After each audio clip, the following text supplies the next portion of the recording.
más sofisticadas, pero los que están del otro lado, Martín, te deben preguntar, ¿y cómo la ves? Y porque debe ser esa, ¿Cuánto ¿no? tiempo tenés? ¿Y cuánto tiempo le damos? ¿Cuánto tiempo tenemos? ¿Cuánto tiempo aguantamos? No debe ser muy sofisticada la pregunta, ¿no? En la calle. Y la principal preocupación de la calle es cómo nos cubrimos de esta situación.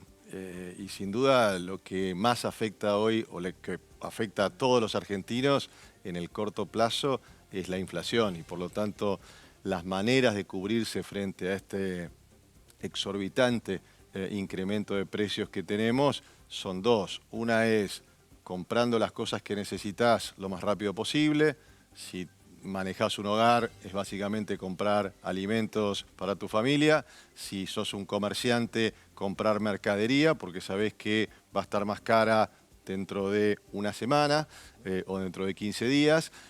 Y si alguien tiene algún ahorro que queda disponible, yo sé que a veces es difícil en este momento, me va a decir, ¿qué ahorro si no alcanza la plata para nada? Pero también me pregunta, Martín, ¿qué hago? Pesos, dólar. Yo estoy convencido que en el corto plazo la inflación le va a ganar al dólar. Después, si querés, con Jairo hablamos después por qué. Pero el plazo fijo... Tampoco es que no entiendo nada, pero No, digamos, no, quería no, hacer no, como la no. Escuchá lo que te voy pregunta a decir de... y te cuento la Sí, noticia. dale. Escuchá lo que te va a decir dale. Martín. Dale. Estamos hablándole para el que él dice, y de esta cómo me defiendo. Absolutamente. Que es la pregunta tuya, Sí. Romina. Porque realmente hay que defenderse. Sí. Pues viene el ataque de la inflación, te están sacando plata del bolsillo, ¿cómo ayudamos a todos los que nos están mirando a defenderse? Bueno, es el plazo fijo ajustado por inflación. El plazo fijo con UVA se llama, que si vos lo buscás en las pantallas de los bancos, está escondido. Porque los bancos no te quieren ofrecer eso, te quieren ofrecer el plazo fijo tradicional, que ahí perdés como la guerra.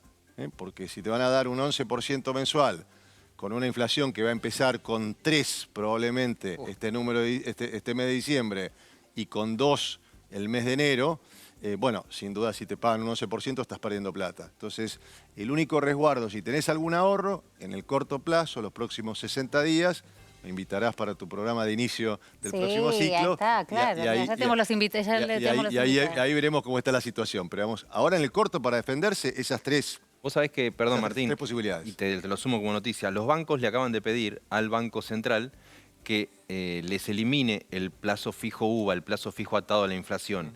Y te lo voy a tratar de preguntar, nada técnicamente, pero en el último mes se fueron de los bancos 1 billón de pesos de depósitos de plazos fijos. Hay 12 billones en total, básicamente porque pierden contra la inflación. Ya desde noviembre estaba la tasa muy por abajo y nadie deja el depósito en el plazo fijo tradicional. El plazo fijo UVA está escondido. Te pregunto, ¿cuánto hay que preocuparse por esta situación? Porque un banquero te escucha y te dice, Martín, yo no puedo pagar una tasa atada a la inflación si el Banco Central a mí me paga menos por mis inversiones. Se arruina el balance. Pero me interesa esto, el depositante que se está yendo del banco en este momento, ¿qué tan importante es para el sistema? ¿Qué tanto lío puede generar el sistema?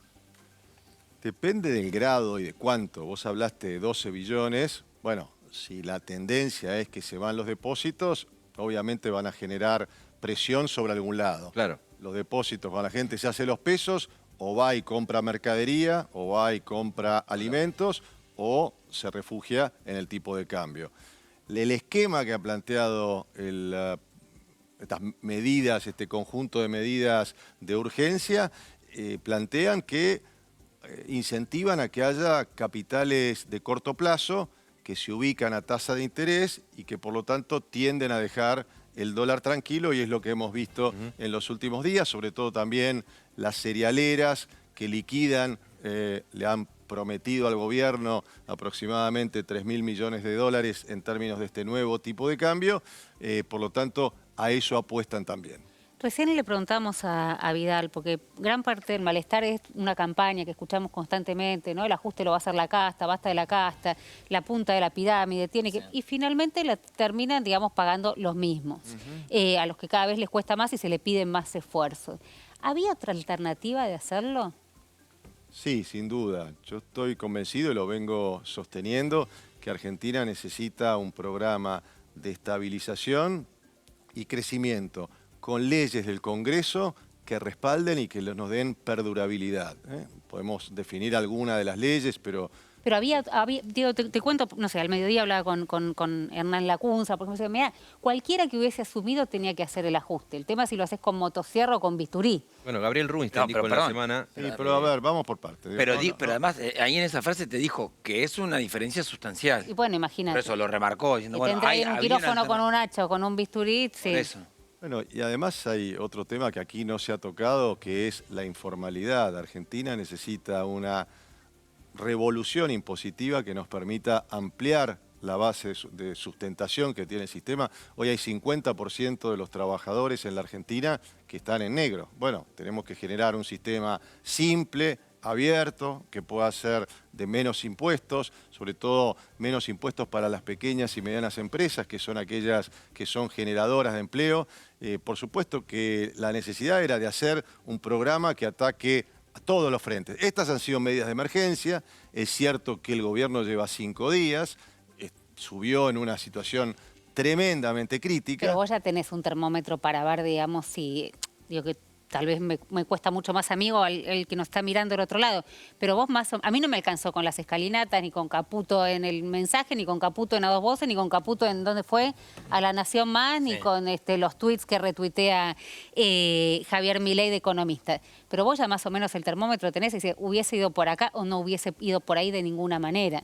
No, yo hubiese ido por un conjunto de leyes que se las hubiera planteado al Congreso para estabilizar la economía y poner los motores que tiene, las oportunidades. O sea, yo creo que acá se habla mucho de ajuste, pero no se habla de las oportunidades que Argentina tiene en materia de crecimiento. En sectores en donde hoy analicemos el mundo, por dónde va el mundo nos pide seguridad energética, nos pide transición energética, ir hacia energías renovables, ir hacia la utilización también de una alimentación que sea de seguridad alimenticia en el mundo. Bueno, Argentina debe traer todas esas tendencias hacia acá con políticas efectivas.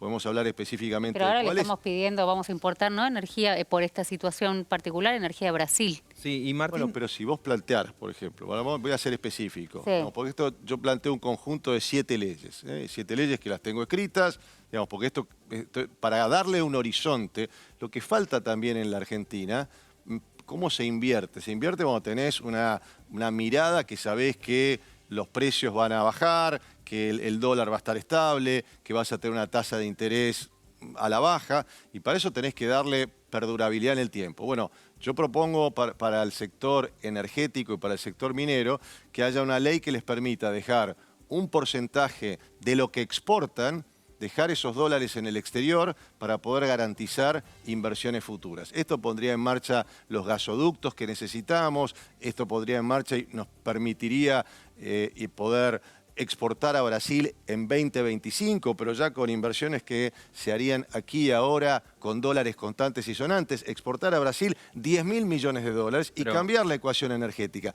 Esa es la manera de tratar, estabilizar la economía y el crecimiento económico. Martín, déjame entender tu mirada de lo más coyuntural. Caputo dice, yo voy a meter un ajuste fiscal, libero los precios y clavo el dólar en 800 pesos, porque con el ajuste, la recesión y el dólar clavado, lo que se me disparen los precios va a hacer que después se frenen y la inflación empiece a bajar y ahí lanzo un plan más completo. Eso es un poco lo que viene diciendo. ¿Vos a eso le ves chance de que un enero, febrero duro y después empieza a hacer la inflación o terminamos otra vez teniendo otra devaluación entre febrero y marzo? 3 variables para realmente darte una respuesta muy definitiva. Primero es si realmente se termina clavando el tipo de cambio. Y eso van a subir 2% por mes, que es casi clavarlo, ¿no? Sí, pero la clave es lo que, como vos sabés, no pueden manejar es la brecha cambiaria. Y la clave es cuánto de la indexación de la economía vamos a tener en los próximos 30, 60 días. Es decir, cuánto se traslada de la devaluación al bolsillo de la gente. Porque si nosotros hacíamos un cálculo con mi equipo, si la inflación empieza con 3 este mes, con 2 el mes que viene, y vamos a plantear un escenario benigno, 15% en febrero, el tipo de cambio hoy, si lo traigo a hoy, el 15 de febrero, con esta tasa de inflación, es 580 pesos.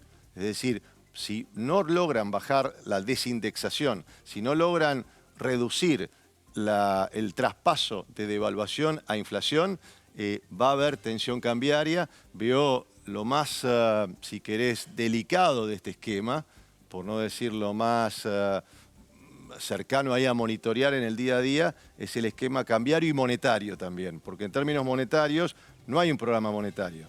No se ha dicho cuánto se va a emitir, y el Banco Central va a emitir para tener que financiar este déficit que todavía tenés y que no va a ser inmediato. Por lo tanto, eso, y no menor, yo diría en primer lugar, la situación social.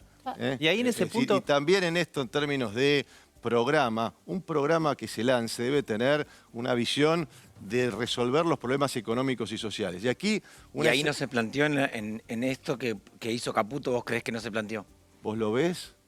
Vamos, y voy acá con Por eso no, perdón, es que yo voy escuchando lo que No, planteaste. es que no lo vimos, pero por ahí vos decís, mirá, yo lo vi. Anunció un aumento de la tarjeta alimentaria, un aumento de la UH, pero lo que no sé si tiene que haber política de coordinación de precios y aumento de salarios. O subsidios, porque dijo reducción de subsidios, no dijo eliminación, pero ¿qué haces con el subsidio al transporte?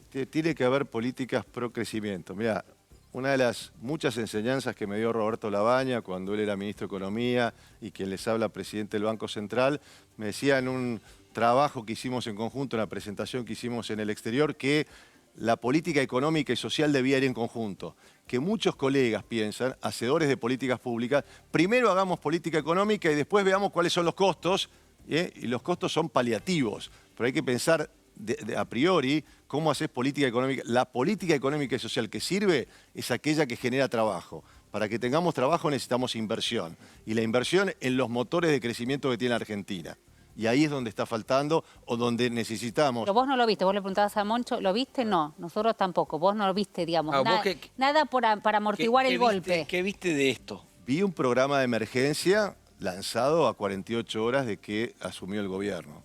Por supuesto, lo que esperamos, de manera, estaría bueno que el gobierno de aquí en más piense en un programa de estabilización y crecimiento, piense en enviar leyes al Congreso que amplíen la base de tributación, que generen empleo, que impulse las exportaciones, eliminando todo cupo para las exportaciones, por ejemplo, agrícolas, que mañana no tengamos, se levanta el secretario de Agricultura, un ministro y dice, hay un cupo para el maíz, hay un cupo para carnes o para cualquier tipo de producto, y eso lo que genera es incertidumbre.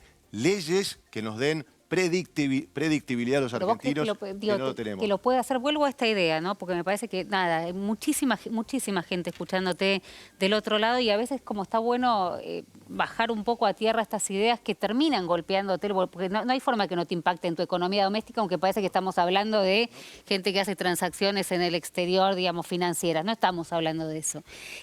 Ahora, vos remarcabas mucho lo social. Si yo te traslado esta pregunta de vuelta, bueno, no sé cuánto se fue la carne asado, no sé, nos tomamos un café. Y te digo, ¿te parece que puede aguantar en esto que vos decías, me dice Labaña, esto tiene que ir, ¿no?, embrincado, junto a la Lo dijo en el año 2005. Bueno, no por eso, social y económica. No hubo nada que te diga, mira, yo te voy a golpear, pero te lo voy a amortiguar de esta manera. Digo, en este del cuánto aguanta.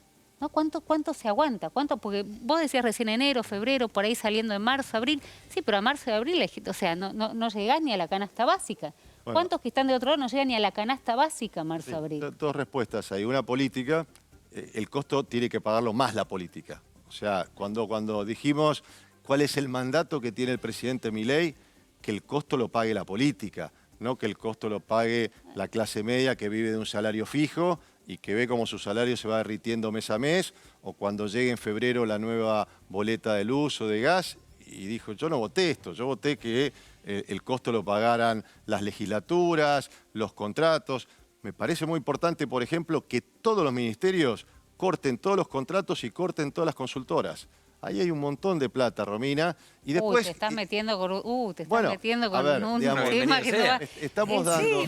Estamos dando ideas para que el gobierno pueda superar este momento con una visión positiva, es decir, qué hacer hacia adelante. Entonces, primer tema es político, realmente que la gente vea que, vender autos me parece está bien, importante, pero no es una moneda en términos de todo el gasto público. Si uno ve repartición por repartición, que mañana el ministerio cada uno de los ministerios dice, miren, teníamos 1000 contratos de gente que no sabíamos qué hacía y acá se han dado de baja. Teníamos estas consultoras que no sabíamos qué hacían, le hemos dado de baja, con números contantes y sonantes. Y lo segundo, por supuesto, es lo que dijimos antes con Jairo, es la estabilidad cambiaria. Si hay estabilidad cambiaria, eso nos va a permitir navegar con alguna dificultad, con aguas borrascosas, digamos, pero nos va a permitir navegar hasta el mes de abril, que es cuando viene, y una buena también para todo el mundo, viene una cosecha importante.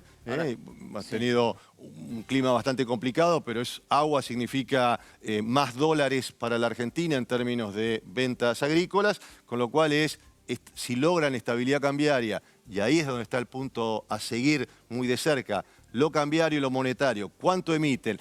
¿Se reequilibra la ecuación de dólares y pesos que hay en la Argentina? Como sabemos, en los últimos tiempos se emitieron muchos pesos. Por eso lo que Jairo presentaba hace un rato, los billetes. ¿no? 5.000 y 10.000. Hay una cantidad de billetes naranja que no sirven para nada. Bueno, eso significa que hay muchos pesos que se emitieron sin ningún tipo de control, usando al Banco Central como si fuera un chepibe o una escribanía del ministro de Economía o del presidente de la Nación. Bueno, y si eso se termina y se generan más dólares ahora, los exportadores, los exportadores generan más dólares en el corto plazo, bueno, eso va a empezar a reequilibrar la cantidad de pesos y la cantidad de dólares, y de eso depende que lleguemos hasta abril. Cuando hablabas de ese abril, en un momento planteaste esto de, bueno, ¿y cómo hace el gobierno para sostener que no se le vaya para más inflación?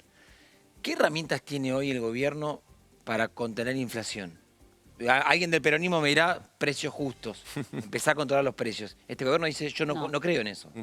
¿Qué haces? Sí, los precios controlados, los precios justos realmente no sirven.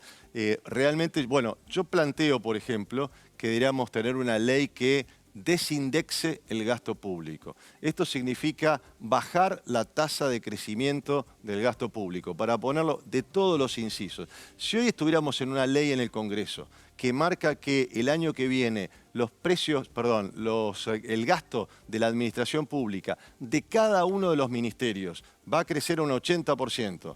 Este año va a terminar creciendo un 140%. Y si lo planteo para el año, un horizonte también, 2025, que el gasto va a crecer en lugar de 80, un 40%. Y el 2026, en lugar de un 40, un 20%. Y el 2027, cuando termine este gobierno, va a crecer a un 10%. Ahí estoy balizando el camino para que los formadores de precios vean que el sector público, que va a tener que maneja un 42% de la producción nacional, le va a marcar el camino.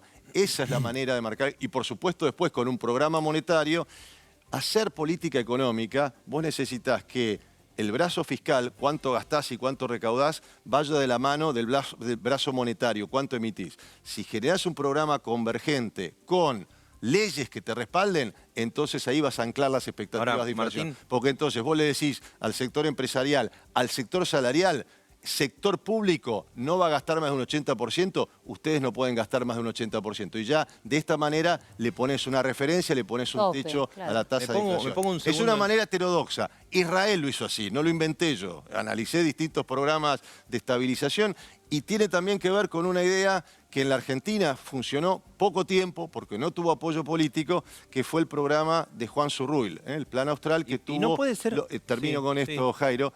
El concepto de desindexación lo saco del concepto de desagio que tuvo.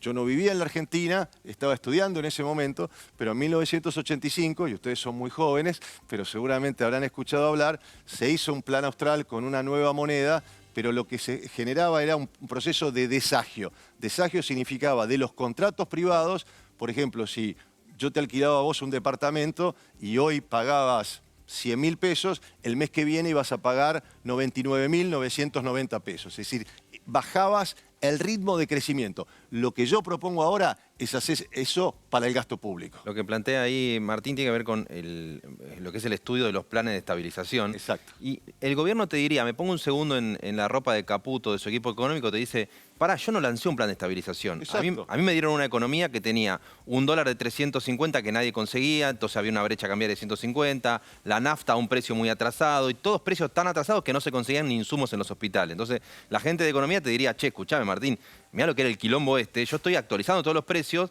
se me va la inflación al demonio y si lo acomodo, después lanzo un plan de estabilización. ¿Eso tiene una lógica para vos? Es una muy buena discusión que tenemos entre economistas profesionales y hacedores de políticas públicas. Hay quienes creen, primero, saquemos la olla a presión y que los precios vayan donde... Había precios distorsionados, ¿estamos de acuerdo? Eso sin duda, a la derecha. Sin duda, sin duda. Digamos, los números marcan. Había precios que habían subido en todo el gobierno de Alberto Fernández 1100%. Hay otro, el promedio había subido 830% aproximadamente y tarifas, por ejemplo, había subido un 400%. Digo, para poner una idea de...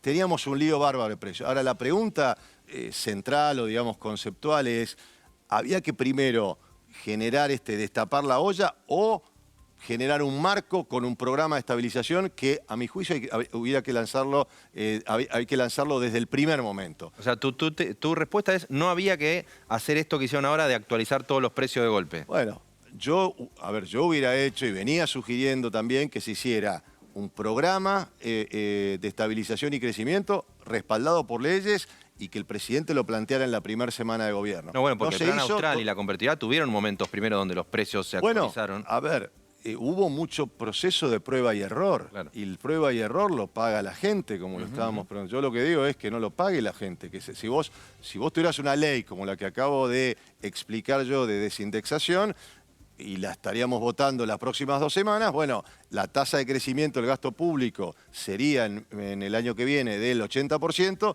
y estarías poniéndole un techo a los precios para el año que Ahora, viene. Martín, vos hablabas de certezas, ¿no? Creo que todos estamos pidiendo algo, ¿viste? ¿Cuándo? ¿Cómo? Y este gobierno viene dilatando un poco eso, ¿no? Es muy errático con el tema de la comunicación, pero básicamente hay una, ¿no? Que por ahí podría acomodar todo el resto de las dudas, que tiene que ver con si saben lo que están haciendo, digamos, ¿no? O hay improvisación. De verdad, te lo pregunto otra vez, en el tono café, si no estuviésemos frente a una cámara y tanta gente que está bueno porque quieren entender y está del otro lado. ¿Es improvisado lo que están haciendo o saben y te dicen, no, mira, porque no es lo mismo, digamos, un piloto que te va diciendo, no, vamos a ir acá, vamos a pasar una tormenta, no vamos, que el tipo te dice, vamos ahí, sabemos y tengo el equipo? Romina, la respuesta creo que te la dio Jairo cuando... Pero no lo entiendo, Jairo. En la pregunta anterior, ¿no? Hay quienes piensan que primero hay que liberar todos los precios... Pero te estoy preguntando otra cosa. No, yo lo que te estoy diciendo, es... ¿Saben lo que están haciendo? Bueno, ellos van por ese camino.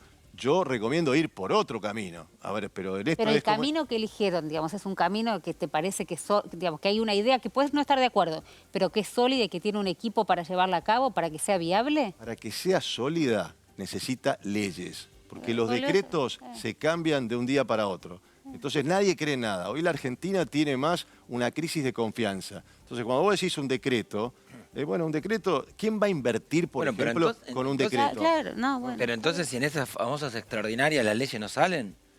Bueno, pero además también las leyes que han planteado no son leyes centrales, son leyes importantes, como por ejemplo la discusión de la movilidad jubilatoria, pero no son leyes que vayan a generar un proceso de crecimiento económico, un proceso de inversión, un proceso de ayudar a las pymes para poder... ¿Puedo hacer una que me pasó el fin de semana? Y va a ser la pregunta muy, muy burra. Dale. Vengo de Entre Ríos, donde todo chacarero que plata que entra tiene que ir al gasoil, tractor, todo el mundo.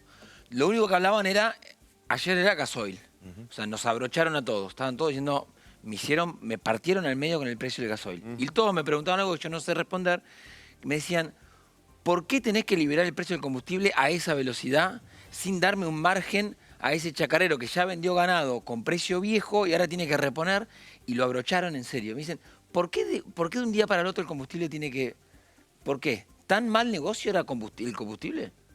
Bueno, al liberar el precio o al poner una devaluación del 118%, el combustible tiene un precio internacional. Entonces, lo que deberías haber generado es el marco como para que no se disparara el tipo de cambio, no se disparara el precio de combustible y tuviera una corrección Era inevitable en ese punto. en el tiempo.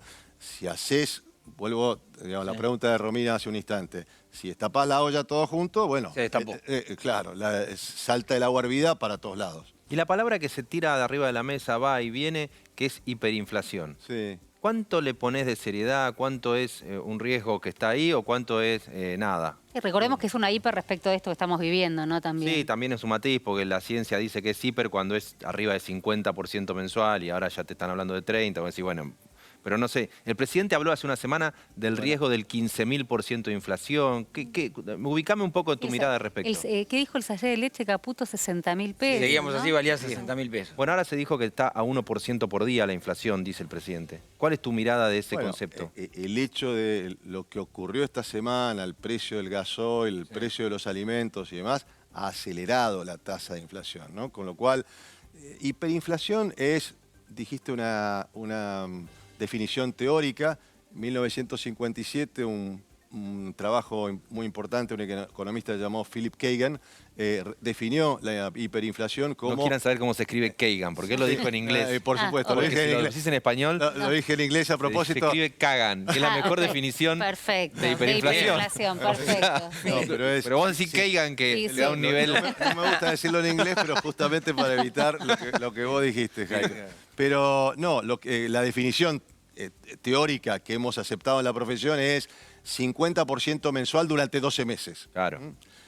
Mi primer trabajo, Romina, poca gente lo sabe, yo en el mes de julio del año 1986 aterricé en La Paz, en Bolivia, de la mano de mi profesor de macroeconomía, Jeffrey Sachs, y con un colega, un estudiante, alumno, éramos todavía de la universidad, chileno y otro mexicano.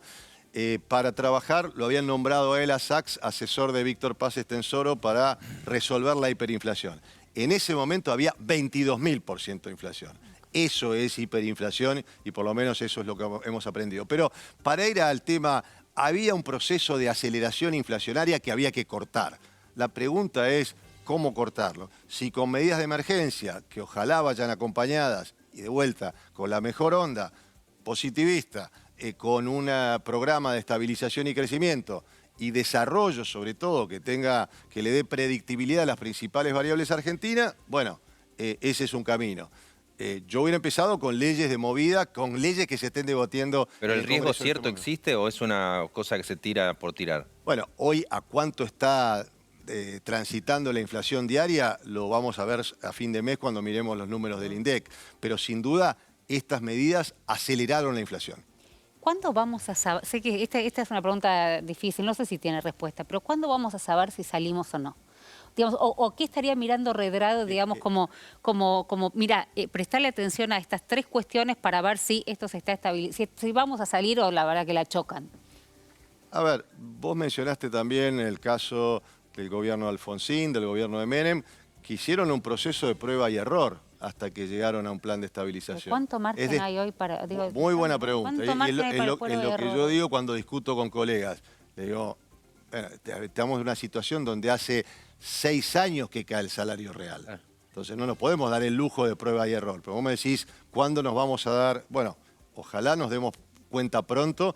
La clave en el corto plazo, como te decía, es la estabilidad monetaria y cambiaria, que se estabilice la cantidad de pesos y la cantidad de dólares que hay en la economía. Para que eso ocurra tiene que haber o menos pesos o más dólares. Estas son las cosas que hay con cara que monitorear. Tres veces lo dijo a lo largo de la noche, ¿no? Pero no, a ver, lo que tenés que monitorear, pero perdóname, para todos los días, digamos, ¿qué tenemos que ver los argentinos todas las tardes? Bueno, compró el Banco Central, ¿cuántas reservas tiene? Porque viene de reservas negativas. Algo inédito en la historia argentina, la historia mundial, diría, de bancos centrales. Pero bueno, eso es lo que hay que mirar en el corto plazo. Eso no significa políticas de crecimiento. Pero bueno, esperemos que después de esto eso venga por delante. ¿Y en la historia esto te hace acordar a qué? ¿Al Rodrigazo? ¿Lo pones en ese nivel? ¿No te parece que tenga nada que ver? Realmente el mundo, la historia, la geopolítica, ha cambiado tanto que hacer alguna extrapolación con el pasado, puedes tener algunos elementos del pasado, pero realmente la sociedad argentina, la tecnología, la situación de interrelación o no que hay entre distintos países, las cadenas de producción globales son totalmente distintas. Yo siempre le digo a quienes me escuchan no miren por el espejo retrovisor para poder proyectar lo que viene hacia adelante. Hay que mirarlo por el parabrisas. Ahora, Martín, recién con esto del espejo retrovisor mencionabas un gobierno que lleva 4 o 5 días, ¿no? Que poco tiempo. Así es. Pero digo, ¿cuánto de lo que estamos pasando, de lo que estamos atravesando, tiene que ver con estas políticas de tapar la olla de repente, digamos, ¿no? Que tomó este gobierno, y cuánto con se está pagando la fiesta de masa y las políticas equivocadas que tomaron Alberto, Cristina y Alberto? Del gobierno anterior no podemos ni hablar. Todas las cosas que se hicieron mal, digamos. Tomemos, para ser muy objetivos, los números en 2019, la pobreza, la inflación, la distribución del ingreso, las exportaciones, el crecimiento económico. Tomás, 2019, el salario real, el salario de trabajadores registrados, trabajadores en blanco, de trabajadores en negro, las jubilaciones. Todo eso lo tomás, Romina, 2019, y mirás 2023, está peor.